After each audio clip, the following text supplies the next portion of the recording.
বাংলার প্রথম রাজধানী, প্রচুর পসার, কেনা বেচা, কত কি। আর এখন আমরা তার ধ্বংসাবশেষ দেখতে যাব। Next stop Gaur. Total distance 14 kilometre. Shri Chaitanya মহাপ্রভুর পায়ের ছাপ। বৃন্দাবনে যা যা আছে, ওই অষ্টসখীর 8টা কুণ্ড, মানে 8টা জলাশয়, তেমন এখানেও দেখো, এই দেখো, এই দিকটা দেখো, এরকম 8টা জলাশয় আছে। জয় হরি শ্রী হরি, জয় জয় গৌর হরি। এখান থেকেই গৌড় শুরু। এটাই হয়তো হিন্দু মুসলিম এক হয়ে যাওয়া।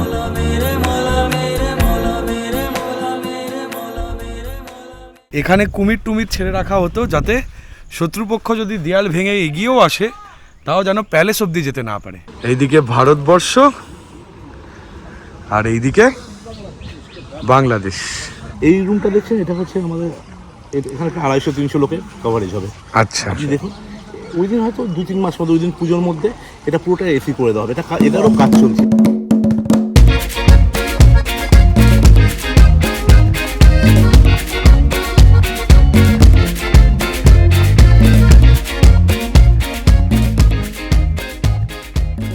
অনুপর্ণার ছোটবেলার সব ছবি দেখছি, ওর মা বাবার বিয়ে, পিসি পিসার বিয়ে সব দেখছি। ঘুম থেকে উঠে গেছি, অনেকক্ষণ হলো। এখন ঘড়িতে বাজে 12টা 20। আমরা এখান থেকে যাব ইরিগেশন অফিস, ওখান থেকে একটা গাড়ি নেব, নিয়ে আমরা যাব আজকে গৌড় ঘুরতে। বাংলার প্রথম রাজধানী গৌড়। শশাঙ্কর আমলে এটি একটি বিরাট নগরী ছিল, প্রচুর পসার, কেনা বেচা, কত কি। আর এখন আমরা তার ধ্বংসাবশেষ দেখতে যাব। আরেকটা জায়গায় যাব, বাংলাদেশ বর্ডার, মহদীপুর বর্ডারে যাব। এই দুটো জায়গা আজকে এক্সপ্লোর করব, প্লাস অনুপর্ণার মামার বাড়িতে যাব, যেটা একটি নদীর ধারে ফ্ল্যাটটা। কোন নদী আন্দাজ করুন? মহানন্দা। সেই নদীর ধারে ফ্ল্যাটটা, ওখান থেকে উপভোগ করব বিকেলের সানসেট। এই বেরোচ্ছি এখন, যাব ইরিগেশন অফিসে। ওখান থেকে ইরিগেশন ওখান থেকে গাড়ি নেব, আর এখন বাইক চালিয়ে যাব এই অফিস অব্দি। প্রচুর বেড়াল টপকে আমরা এগোচ্ছি ইরিগেশনের দিকে। এই হচ্ছে অনুপর্ণাদের বাড়ি। অর্ক, আমি চালাবো। এই গলিটা দিয়ে বেরিয়ে সোজা গেলেই আমরা উঠে যাব মেন রাস্তায়। বাইকটা ওখানেই রাখা, কেন ওখানে রেখেছে জানি না, নতুন নতুন চালাচ্ছে তো।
আমরা গাড়ি নিয়ে অর্ক সমেত চলে এসেছি, বাকিরাও আসছে। Next stop Gaur. আর এই অর্কর হাসি দেখুন, আনন্দে পূর্ণ প্রাণে সহে। দাড়ি ফাড়ি কেটে বাবু রেডি। ভালো লাগছে না? এই যে জায়গাটা দেখতে পাচ্ছ, এই জায়গা ছোটবেলায় আমার একদম 5 অবধি এই জায়গাটাতে কেটেছে খেলে। আমাদের ফ্ল্যাট ছিল হচ্ছে এই যে 20 নম্বরের ওই 3 তলার ওই ফ্ল্যাটটা আমাদের ছিল। কোনটা? 20 নম্বরের ওই 3 তলার। 20 কোনটা? ওই তো, এটা 20 নম্বর ফ্ল্যাট। আচ্ছা, এই নীলটা? হ্যাঁ, এইখানটায় আমি ছোটবেলায় প্রচুর খেলেছি। আমার মাথা পেটেছিল হচ্ছে ওই ড্রেনটাতে পড়ে মাথা। সোজা? হ্যাঁ সোজা, চলো সোজা চলো। ওই আর এই পাশেরটা ITI কলেজ। কোনটা? ও দেখা যাচ্ছে না, ঢাকা পড়ে গেছে। মানে এর পেছনে আছে। এটা কি? এটা হচ্ছে রেস্ট হাউস। কে রেস্ট করবে? এটা যারা ধরো আমি ধরো এলাম না। book করতে চাই, আমি book করতে পারবো। এটা একটা পুরনো রবার গাছ। কি গাছ? রবার গাছ। কিছু ভুল লিখলে এটা দিয়ে মুছে দেওয়া যাবে? ডান দিকে যাবেন। এটা হাউজিং অফিস। ডান দিকে গিয়ে বাঁদিকে। কিছু ভুল লিখলে ওটা দিয়ে মুছে দেওয়া যাবে? চাইলে আটকেও দিতে পারিস। বাঁদিকে এইটা বড় মাঠ আমাদের। এই মাঠে এইটা ট্যাঙ্কির নিচে কোথায় প্রচুর বুঝবো? খেলা আমি করতাম। ধরে আছি চাপ। এই বড় মাঠে ভাইকে নিয়ে সাইকেল চারদিকে পড়ে গেছিলাম। আর আমি আমরা এক্ষুনি ওকে লাস্টে যে নিয়ে গাড়ি quarter চালাতে গিয়ে থাকতাম, পড়ে যাচ্ছি। নীলাদ্রিও এসেছে। এইটা হচ্ছে 31 কোয়ার্টার, এখানে আমি থাকতাম। হ্যাঁ, আমরা- ওই যে ওই ওইটা। ফ্ল্যাটটা 3 তলার, ওইটা আমাদের। এই রেখো বলছি গভর্নমেন্ট বসবে কিন্তু গাড়ি নিয়ে ব্লক করলে না ভেতরে অফিসিয়াল গুলো কে আলাদা তুই চল। এটা একটা কাজ চিনি এই কাকুটা যাই? কিন্তু কাকু তোকে চিনতে পারেনি। এগোই? কোন দিকে এবার? বাঁদিকে যাবে বাদিক ব্রিজ।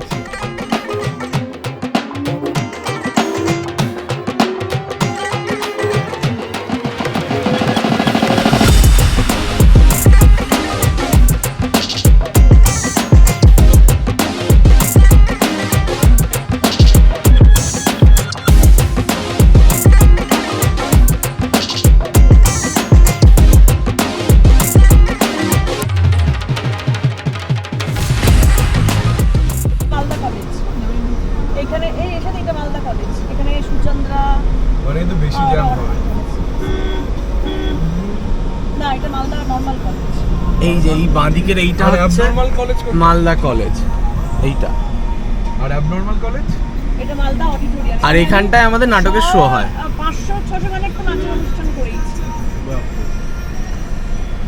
500-600? আমি তো এত গানও জানি না। আমরা এখন কিছুক্ষণের জন্য দাঁড়িয়েছি। আমরা যাচ্ছি সোজা এখান থেকে গৌড়, মানে অনুপর্ণার বাড়ি থেকে গৌড় যেতে লাগবে আধা ঘন্টা। আর টোটাল ডিস্টেন্স 14 কিলোমিটার। মালদা খুব একটা জ্যাম হয় না, তাই জন্যে আমরা টাইমেই পৌঁছাবো। এখন ঘড়িতে বাজে 1:54, আর আমাদের আধা ঘন্টা মানে পৌঁছতে পৌঁছতে বাজবে 2:30। তো চলুন আপনাদেরকে দেখাই গৌড় শশাঙ্ক রাজধানী কেমন ছিল। আসলাম দেখে তো। নাও, কোথায় দেখে নেবো? দেখাচ্ছে তো এই রাস্তা। হ্যাঁ রে বাবা।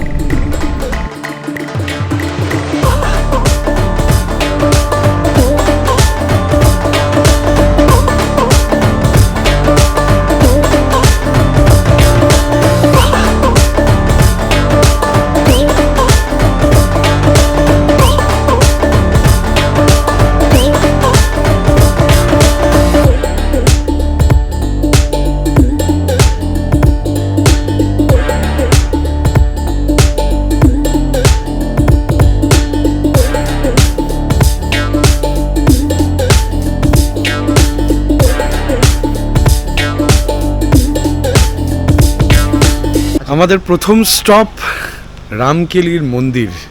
এখানের প্রচুর হিস্ট্রি আছে, অনুপর্ণার প্রচুর স্মৃতি আছে, সব এক এক করে বলবো, সঙ্গে থাকুন। শ্রী শ্রী চৈতন্য মহাপ্রভু পবিত্র রামকেলি ধামে পদার্পণের 500 বৎসর পূর্তি উপলক্ষে পশ্চিমবঙ্গ সরকারের পর্যটন দপ্তরের উদ্যোগে অদ্য মানে 30শে জ্যৈষ্ঠ 1421 এই পূর্ণাবয় মূর্তিটির আবরণ উন্মোচিত হইল। উদ্বোধক শ্রী কৃষ্ণেন্দু নারায়ণ চৌধুরী, পশ্চিমবঙ্গ সরকারের মন্ত্রী। 14ই জুন 2014, রামকেলি মালদা। এই গাছটা হিস্ট্রি জানিস? না। গাছটা ফাঁপা দেখছো। শ্রী চৈতন্য মহাপ্রভুর পায়ের ছাপ। এই জায়গাটা আমার জন্য খুব স্মৃতিবহুল। তার কারণ আমার ঠাকুমা মানে আমার ঠাম্মা, আমার বাবা, তারা যখন প্রথম মালদাতে আসে তখন তারা এখানেই থাকতেন। অনেক গল্প শুনেছি তাদের মুখে। বেসিক্যালি রূপ সনাতন মানে তখন এখানে থাকতেন। তো হুসেন স্যার তখন বলেছিলেন যে তোমরা তো মানে ওরা ভীষণ ট্যালেন্টেড ছিল, তো তখন বলেছিল যে তোমরা আমার দিল্লিতে চলে এসো। তো ওনারা বলেছিল যে রূপ আর সনাতন বলেছিল যে না, এখানেই চৈতন্য মহাপ্রভুর যেহেতু পায়ের ওই ফুটপ্রিন্টটা আছে, তো সেই জন্য আমরা এখানেই থাকবো। তখন এখানে ওনারা ওই বৃন্দাবনে যা যা আছে ওই অষ্টসখীর 8টা কুণ্ড মানে 8টা জলাশয়, যেমন এখানেও দেখো, এই দেখো এই দিকটা দেখাও, এরকম 8টা জলাশয় আছে পর পর পর পর ওই দিক, দুটো দেখতে পাচ্ছেন আর বাকিগুলো গাছে ঢাকা।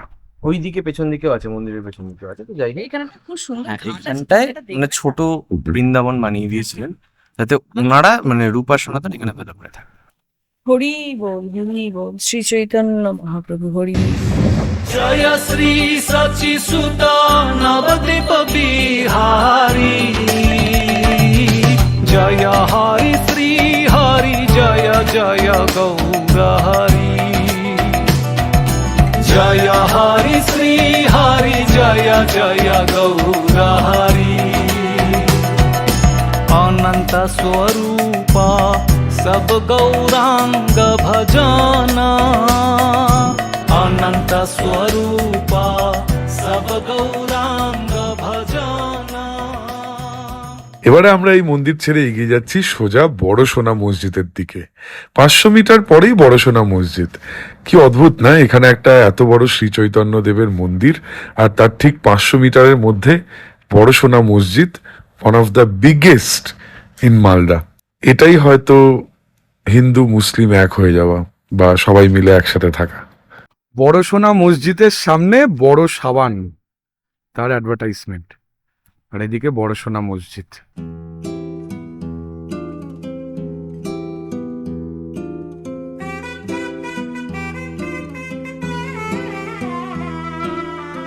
পজ করে পড়ে নিন কি লেখা আছে।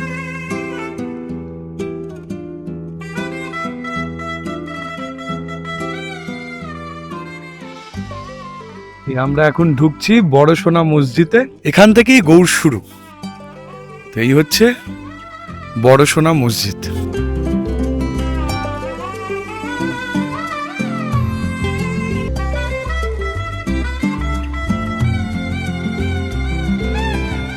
তখনকার দিনের প্রতিটা গম্বুজের সেম মাপ, এইটা এইটা প্রত্যেকটা, কি অসাধারণ। আর এখানে বড় বড় পিলার ছিল, বাট এখন রাজসভা ছিল, বাট এখন ধ্বংসাবশেষ পড়ে রয়েছে। সবকিছু ইতিহাস।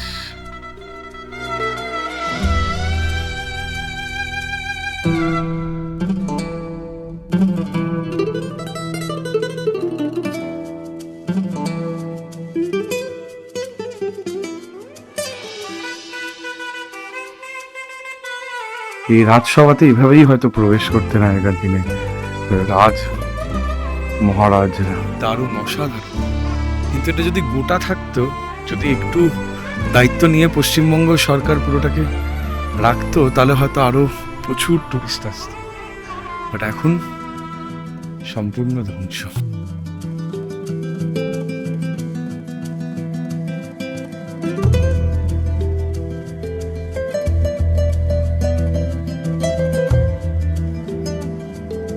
পুরো রুইন।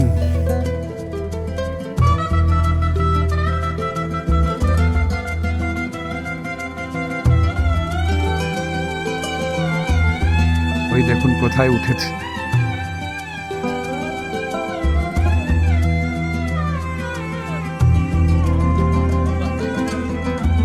কোথা দিয়ে উঠলে?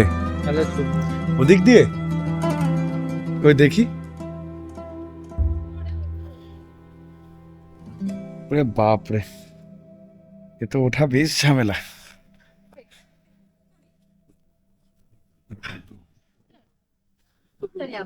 কি করে উঠলে? বাপরে, এখানে কে উঠতো? প্রহরীরা নাকি? তখনও পুরো ভাঙা ছিল, রুইন।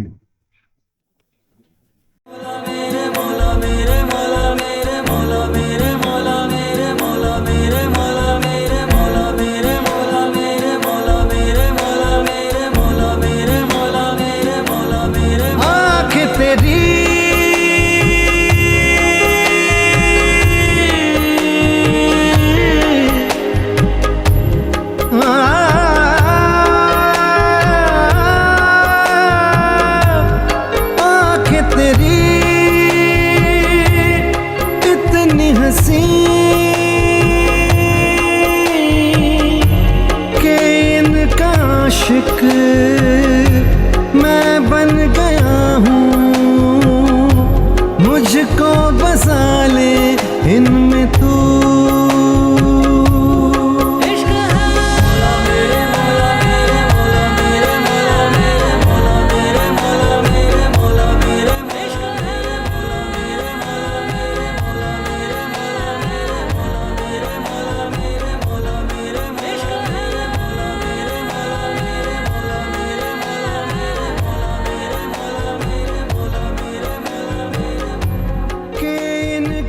आशिक मैं बन गया हूँ मुझको बसा ले इनमें तू। আমরা এই বড় সোনা মসজিদ থেকে একটুখানি এগিয়েই চলে এলাম নেক্সট ডেস্টিনেশন। নেক্সট ডেস্টিনেশনের নাম কি দেখে বলছি। এটার নাম হচ্ছে দাখিল দরওয়াজা। দরওয়াজাতে দাখিল হচ্ছি আর মেরি আওয়াজ গूंज रही है। এই দেখুন, এটা অন্তত 10 মানুষ সমান উঁচু। আহা হা, এখানে একমাত্র অর্কই ছবি তুলতে পারে। চামচিকা আছে। ওয়াও, চারিদিকে চামচিকের আওয়াজ দেখতে পাওয়া যাচ্ছে, মানে শুনতে পাওয়া যাচ্ছে, কিন্তু কিছু দেখতে পাওয়া যাচ্ছে না। ওই দেখুন, ভর্তি ভর্তি চামচিকে। হুসেন শাহর আমলে তৈরি এই দাখিল দরওয়াজা আর চামচিকেদের আতুর ঘর। দাখিল দরওয়াজার অপোজিট সাইডে আমরা দাখিল হয়েছি। জায়গাটা দেখুন কি সুন্দর।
আমরা এখন যে জায়গাটায় যাচ্ছি এই জায়গাটার নাম বল্লাল বাটি। অ্যাজ পার উইকিপিডিয়া 1453 খ্রিস্টাব্দে এই জায়গাটা তৈরি হয়, 1453 থেকে 1565 মধ্যে। আর এটা রাজা বল্লাল সেনের বিশাল বড় প্যালেস ছিল। আর এই যে লম্বা দেয়ালটা দেখতে পাচ্ছেন, এই দেয়ালটা শত্রুদের থেকে বাঁচার জন্য পুরোটা ছিল। এখন তো অনেকটা সৈন্যরা থাকতো উপরে, সৈন্যরা ভিও করা আছে। উঠে এক্স্যাক্টলি, এবং গার্ড দিত। আর চারিদিকে প্রচুর আমের বাগান, একটা অসাধারণ ইতিহাস এই জায়গাটা এখনো ধরে রেখেছে। আপনারা মালদা এলে অবশ্যই এখানে আসবেন, এই জায়গাটা ঘুরে যাবেন। অ্যান্ড বল্লাল সেন এবং সেই সময়ের 16th সেঞ্চুরির একটা ইতিহাস এখান থেকে কুড়িয়ে নিয়ে যাবেন। আর জায়গাটা আর একবার দেখুন।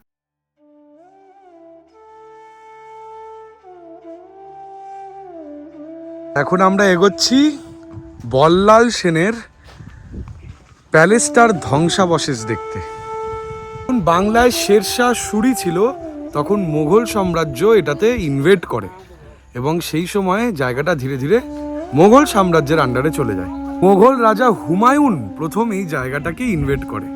আর এখন তার ধ্বংসাবশেষ দেখুন, দেখাচ্ছি আপনাদেরকে। কি সুন্দর সিকিউরিটি সিস্টেম ছিল এখানটা। পুরো দেখুন, একটা গর্ত মতো করা আছে পুরো প্রাসাদের চারিদিকে। এর কারণ এখানে কুমির টুমির ছেড়ে রাখা হতো, যাতে শত্রুপক্ষ যদি দেয়াল ভেঙে এগিয়েও আসে তাও যেন প্যালেস অবধি যেতে না পারে। আর মুঘল সম্রাট হুমায়ুন এই সমস্ত কিছুকে ভেঙে এই প্যালেসকে ইনভেট করে এবং ধীরে ধীরে মুঘল সাম্রাজ্যের পার্ট হয়ে যায় এই জায়গাটা। আর আজকে এই বিশাল আকার প্যালেস, যেটা একসময় গগনচুম্বী একটা বিশাল প্রাসাদ ছিল, তা আজ ইতিহাস। আমরাও একদিন এভাবেই ইতিহাস হব।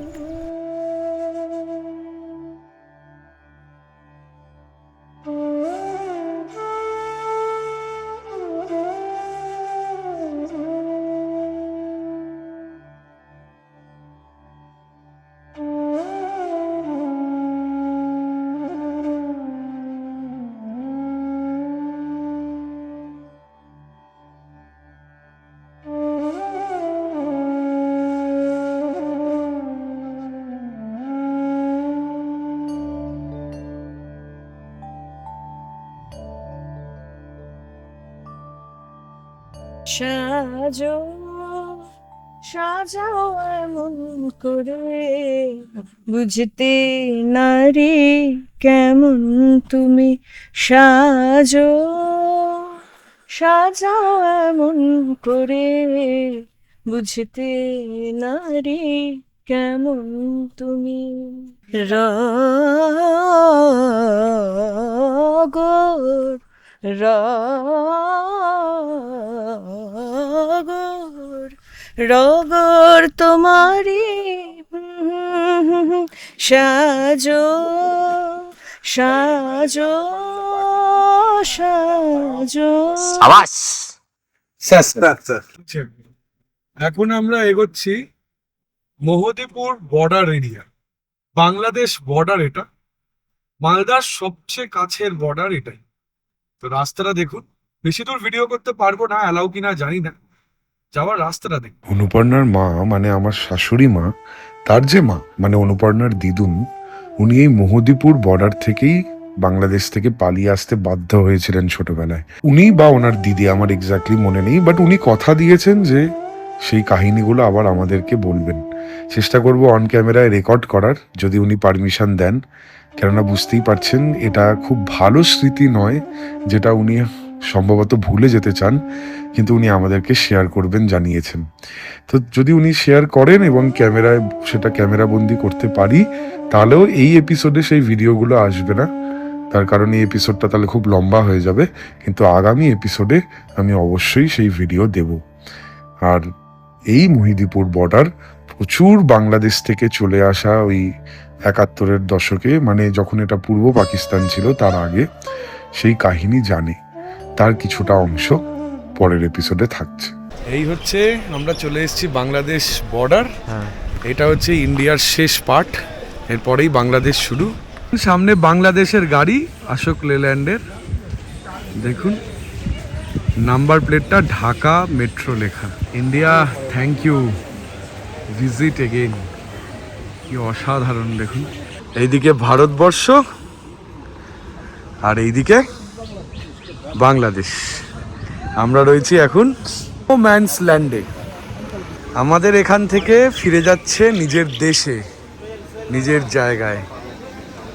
Dhaka metro, lovely. প্রচন্ড খিদে পেয়েছে। এখানে খুব ভালো একটা রেস্টুরেন্ট আছে মায়াবন বলে, মালদা এলে অবশ্যই ওখানকার খাবার ট্রাই করবেন। ওখানেই যাচ্ছি। মায়াবন রিসর্টে। রিসর্টে ঢোকার পর এই হচ্ছে যাওয়ার জায়গা, এন্ট্রি। আর ঢোকার পর ওই গাড়ি রাখা, আর এই হচ্ছে আমাদের যাওয়ার জায়গা রিসর্টে। কি সুন্দর রিসর্টটা দেখুন। এই হচ্ছে মায়াবন রিসর্ট।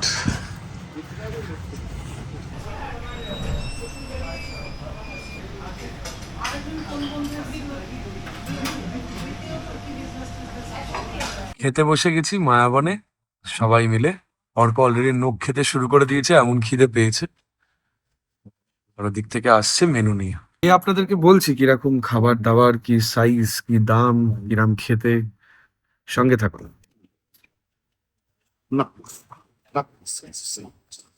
প্রবলেম, প্রচন্ড খিদে পেয়ে গেছে, কিন্তু এখন শুধু প্লেট এসছে, খাবার আসে। দুকা নাঙ্গা লোকগুলো দেখুন প্লেট নিয়ে বসে আছে, খাবার এখনো আসেনি। খাবার দাবার রিসর্টের বেশ ভালোই ছিল, কিন্তু আপনারা চাইনিজ আইটেম নেবেন। বাঙালি আইটেম বা অন্যান্য আইটেম অত ভালো করতে পারেনি, চাইনিজ আইটেম খুব ভালো করেছে। এই হচ্ছেন Hello বলে দিন। প্রতীকদা, এখানকার ম্যানেজার। উনি দায়িত্ব নিয়ে আমাদের ওনাদের পুরো রিসোর্টে আর একটি ট্যুর দিচ্ছেন এবং ঘুরিয়ে দেখাচ্ছেন যে এখানে কত কিছু আছে, কি সুন্দর ন্যাচারাল ইকোসিস্টেমে তৈরি এই রিসোর্টটা।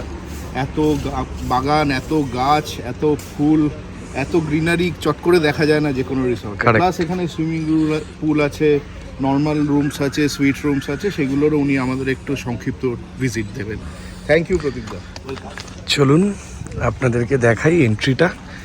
মায়াবন রিসর্টে ঢুকেই এরকম একটা ছোট্ট জলাশয়, সেটা পেরোনোর জন্য একটি খুব সুন্দর পুল বানানো, হাতের সম্পূর্ণ কারুকার্যে এখানে পদ্মপাতা তৈরি এই জায়গাটা।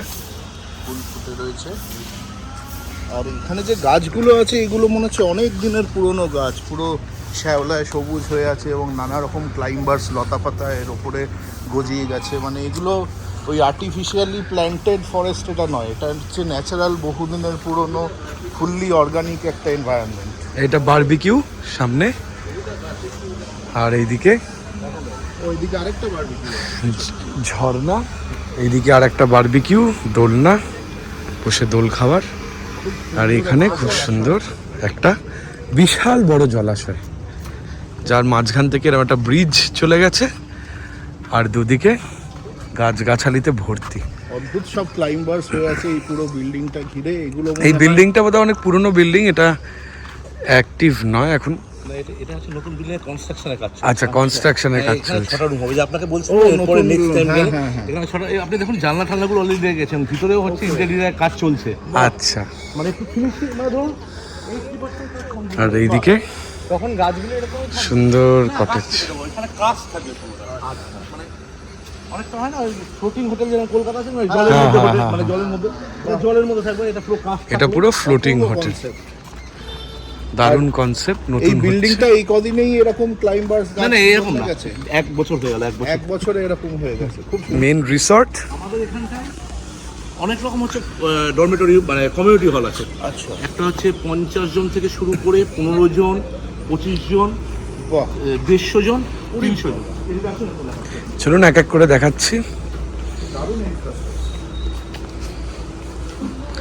প্রথমে দেখাই আপনাদেরকে একটি কমিউনিটি হল।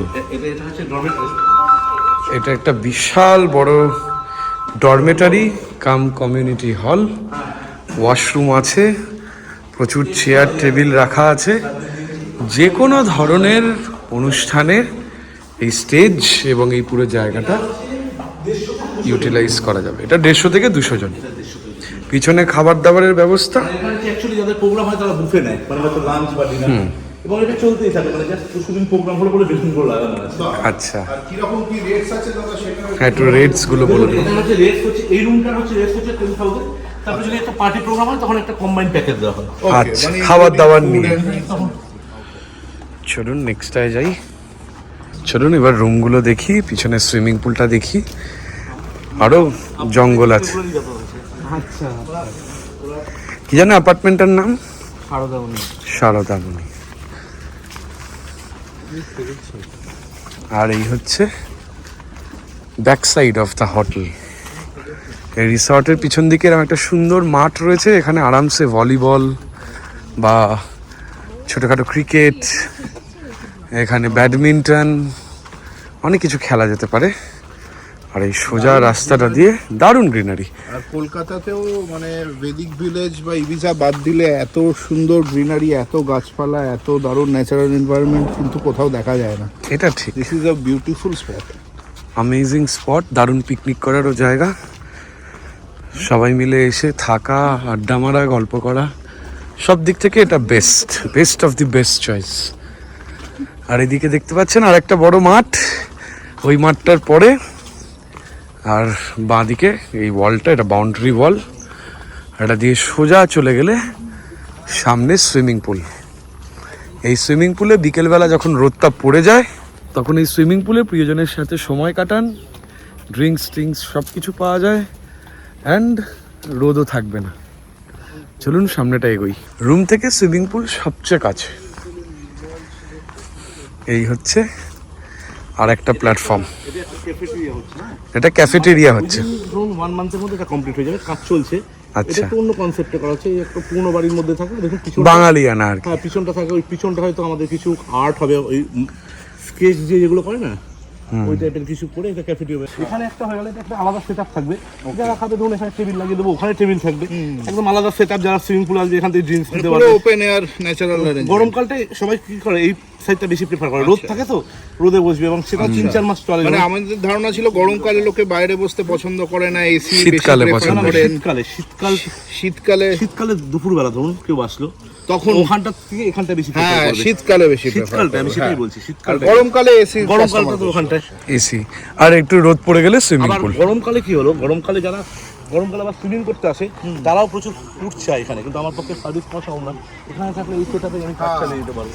এখানে দেখুন কি সুন্দর একটা সুইমিং পুল। এখানে থাকলে এই সুইমিং পুলে আর এটা হচ্ছে রেন ড্যান্সের সময় কাটা যায়। এইটা এটা রেন ডান্সের জায়গা করা আছে। ডিস্কো ফিস্কো হলে এখানে সব জল বেরোয় আর এখানে ডান্স করা যায়। এই রুমটা দেখছেন, এটা হচ্ছে আমাদের এখানে 250-300 লোকের কভারেজ হবে। আচ্ছা, আপনি দেখুন ওই দিন হয়তো 2-3 মাস মধ্যে, ওই দিন পুজোর মধ্যে এটা পুরোটা এসি করে দেওয়া হবে। এটা এটারও কাজ চলছে, বাহ। মানে কাজ সবই হয়ে গেছে, শুধু কাজ বসিয়ে এসিটা খুলে যাবে। আপনার সামনে গিয়ে দেখুন। তো এটা কি মানে ফুড এন্ড রেস্টুরেন্ট এরিয়া না না, না, এটা অ্যাকোমোডেশন? হচ্ছে অ্যাকোমোডেশন না, যে কোনো পার্টি প্রোগ্রামে পার্টি কমিউনিটি রুম। আমাদের কমিউনিটি হল যেটা তো এই হচ্ছে সেই কমিউনিটি রুম যেখানে 250-300 ক্যাপাসিটি আরামসে হয়ে যাবে। 2-3 মাসের অপেক্ষা। আশা করছি নেক্সট টাইম এখনো চলছে, বাট এখন এসি নেই, এসি নেই। এখন নন এসি কমিউনিটি হল।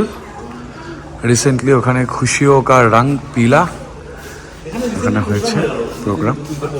ওই ওদেরই ব্যানার সব লাগানো। গোডাউন দেখতে পাচ্ছেন, এটা ভেঙে নেক্সট 1-2 মাসের মধ্যে রাজবাড়ি স্টাইলে বিশাল বড় কমিউনিটি হল তৈরি হবে। ভাবুন, 1000-1500 লোক আরামসে এর ভিতরে বসতে পারবে, যে কোনো অনুষ্ঠান করা যাবে। দুর্দান্ত। এবার এগোচ্ছি রুমগুলোর জন্য, ঢুকছি রুমে। তো এই হচ্ছে এন্ট্রি, ওটা দিয়ে ওই ব্রিজটা দিয়ে এসেই সোজা রুমের এন্ট্রি। তো ঢুকে এখানে একটা সুন্দর জলাশয় মতো, বাঁ দিকে রিসেপশন। এখান থেকেই দাদা চাবি নিয়ে কয়েকটা রুম দেখাচ্ছে। এই একটা রুম, উঠেই বাঁ দিকে গেট খুলে এটা অ্যাকচুয়ালি পালিশ চলছে, বুঝলেন? পালিশ চলছে। মানে চলছে বলতে কি, প্রতি 2 মাস পর পরই আমাদের এখানে পালিশ করা হয়। দাগ খা এগুলো থাকে তো। হ্যাঁ হ্যাঁ হ্যাঁ, এটা সোফা, ওখানে বসার জায়গা, সুন্দর এই রুম। আর এই ঢুকে এইদিকে এটা কিং সাইজ বেড, এটা কিং সাইজ বেড। এটা বারান্দা। আর এই হচ্ছে টিভি, একটা ওয়ার্কিং ডেস্ক, এদিকে এসি, অ্যাকচুয়ালি পালিশ চলছে। আচ্ছা। আর এখানে একটা বারান্দা।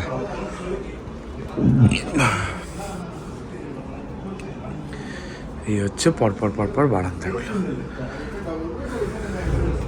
হ্যাঁ, ম্যাট্রেস দিয়ে দিবে গেল।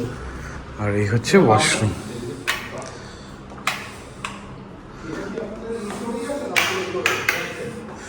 এই হচ্ছে ওয়াশরুম, একটা বাথটাব, টয়লেট এরিয়া, বেসিন, মানে থার্ড আর এখানে একটা রেডি হওয়ার জন্য আয়না, জানলা।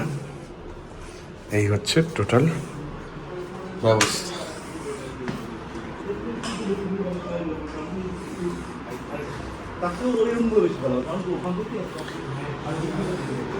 খুব সুন্দর ব্যবস্থা। আর একটা এসি, সোফা।